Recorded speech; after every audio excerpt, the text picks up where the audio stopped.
بسم اللہ الرحمن الرحیم۔ شروع اللہ کا نام لے کر جو بڑا مہربان نہایت رحم والا ہے۔ انا انزلناه في ليلة القدر وما ادراك ما ليلة القدر ليلة القدر خير من 1000 شهر تنزل الملائكة والروح فيها بإذن ربهم من كل أمر سلام هي حتى مطلع الفجر۔ بسم اللہ الرحمن الرحیم۔ السلام علیکم ورحمۃ اللہ وبرکاتہ۔ عزیز طلباء، آج ہم سورہ احزاب کی آیت نمبر 25 تا 27 کا ترجمہ پڑھیں گے اور اس کی وضاحت کریں گے۔ اس کے ساتھ ساتھ ہم رکوع نمبر 3 کے مشقی سوالات بھی کریں گے۔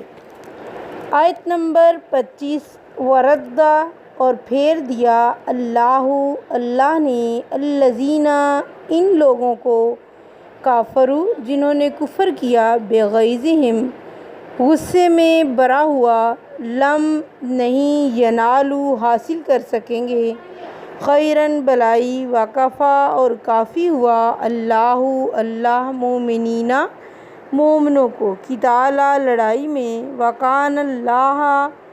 وکانا اور ہے اللہ قویًا طاقتور عزیزاً زبردست۔ سورہ احزاب کی اس آیت مبارکہ کا مفہوم یہ ہے کہ اللہ تعالیٰ نے ان تمام مشرکوں کو ان کے اپنے غیظ و غضب سمیت واپس لوٹا دیا جو مختلف اطراف سے مسلمانوں کا نام و نشان مٹانے کے لیے آئے تھے۔ مومنین چونکہ ان کا اللہ تعالیٰ پر پورا یقین تھا اور وہ اللہ تعالیٰ کی مدد پر بھروسہ رکھتے تھے، اس لیے کسی شاعر نے کیا خوب کہا ہے، توحید کی امانت سینوں میں ہے ہمارے، آسان نہیں مٹانا نام و نشاں ہمارا۔ اللہ تعالیٰ نے ان کفار کو ہر لحاظ سے ذلیل و رسوا کر کے بھیجا، نہ دنیا کا کوئی مال ان کے ہاتھ لگا اور نہ ہی وہ آخرت میں کسی اجر و ثواب کے مستحق ہوں گے، یعنی کسی بھی قسم کی بھلائی انہیں نہ مل سکی۔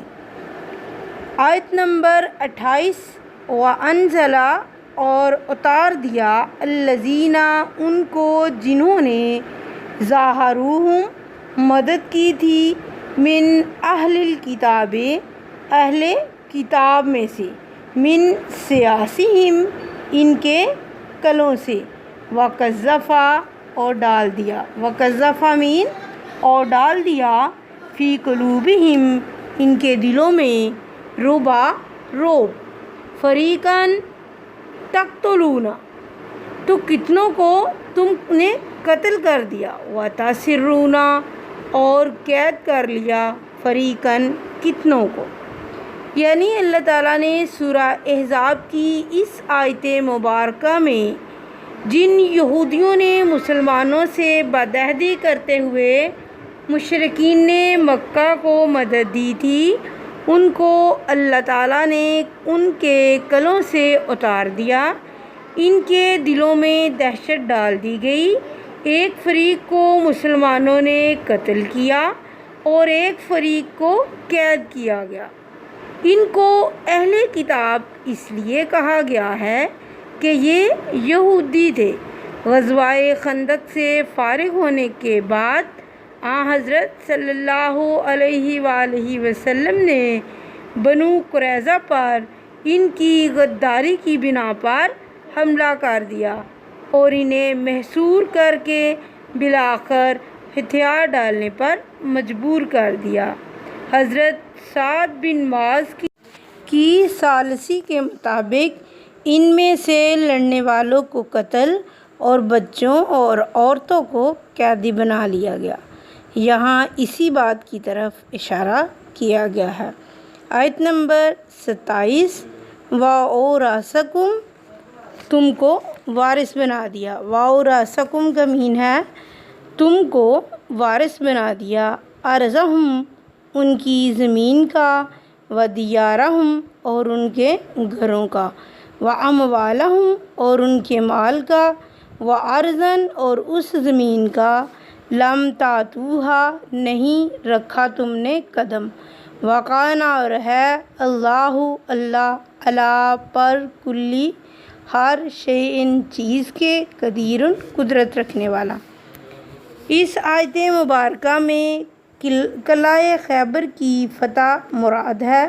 غزوہ خندق کے فوراً بعد ہی 6 ہجری میں صلح حدیبیہ کے بعد مسلمانوں نے خیبر فتح کیا، جس سے بہت سا سامان حرب مسلمانوں کے ہاتھ آیا اور مسلمان یہودی خطرے سے ہمیشہ کے لیے محفوظ ہو گئے۔ وَقَانَ اللَّهُ عَلَىٰ كُلِّ شَيْءٍ قَدِيرٌ کا مفہوم یہ ہے کہ بنی قریظہ پر فتح دینے کے علاوہ اور بہت سی فتوحات بھی اللہ تعالیٰ کی قدرت سے باہر نہیں ہیں۔ سورہ احزاب کی آیت نمبر 26 دیکھیے، اس میں لفظ ہے سیاسیہم۔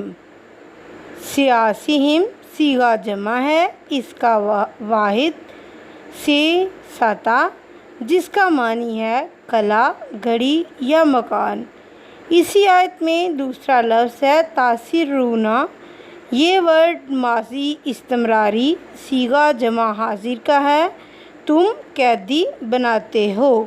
اس کے ساتھ ہمارا رکوع نمبر 3 مکمل ہوا۔ اب ہم اس رکوع کی مشق کریں گے۔ اب دیکھیے التمارین یعنی کہ مشق، اس میں السوال الاول، پہلا سوال ہے مدرجہ ذیل عبارات کا مفہوم بیان کیجیے۔ جزء نمبر 1 لقد کان لکم فی رسول اللہ اسوۃ حسنۃ، یعنی کہ بے شک تمہارے رسول صلی اللہ علیہ وآلہ وسلم کی ذات ہی بہترین نمونہ ہے۔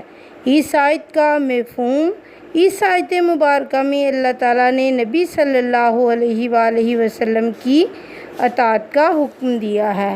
اللہ تعالیٰ نے نبی کریم صلی اللہ علیہ وآلہ وسلم کی زندگی کو بہترین قرار دے کر آپ کی زندگی کی پیروی کرنے کا حکم دیا ہے، کیونکہ آپ کا پیغام سچا اور اتحاد انسانی کا ذریعہ ہے۔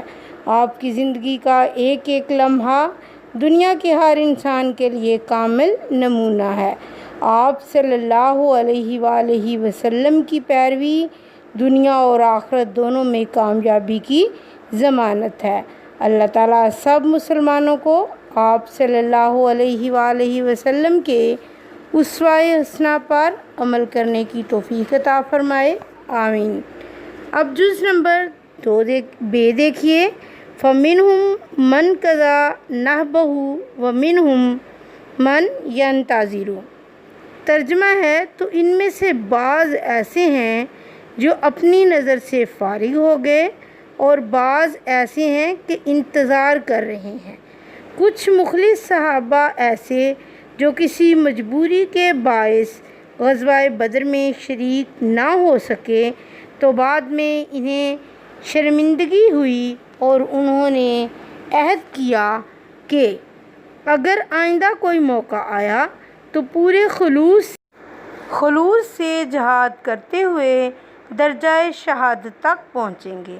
ان میں سے کچھ غزوہ احد میں شہید ہو کر اپنی نظر سے فارغ ہو گئے اور باقی غزوہ احزاب میں شامل تھے اور نظر کو پورا کرنے کے لیے بےتاب تھے۔ جز نمبر 3 دیکھیے، وَكَافَ اللَّهُ الْمُؤْمِنِينَ وَكَافَ اللَّهُ الْمُؤْمِنِينَ الْقِتَالَ، اور اللہ تعالیٰ مومنوں کو لڑائی میں کافی ہے۔ غزوہ احزاب میں اللہ کے رسول صلی اللہ علیہ وآلہ وسلم اور مومنوں نے اللہ تعالیٰ کی ذات اقدس پر پورا بھروسہ کیا اور اللہ تعالیٰ نے ان کے کامل بھروسے اور ایمان کی بدولت ایسے اسباب پیدا فرمائے کہ ان کو کسی اور طرف سے مدد لینے کی ضرورت ہی نہ پڑی۔ اس لیے اللہ تعالیٰ نے یہ آیت مبارکہ نازل فرمائی کہ اللہ تعالیٰ ہی مومنوں کو لڑائی کے بارے میں کافی ہے۔ اس کے ساتھ ہمارا آج کا لیسن اپنے اختتام کو پہنچا۔ نیکسٹ لیکچر تک کے لیے اللہ حافظ۔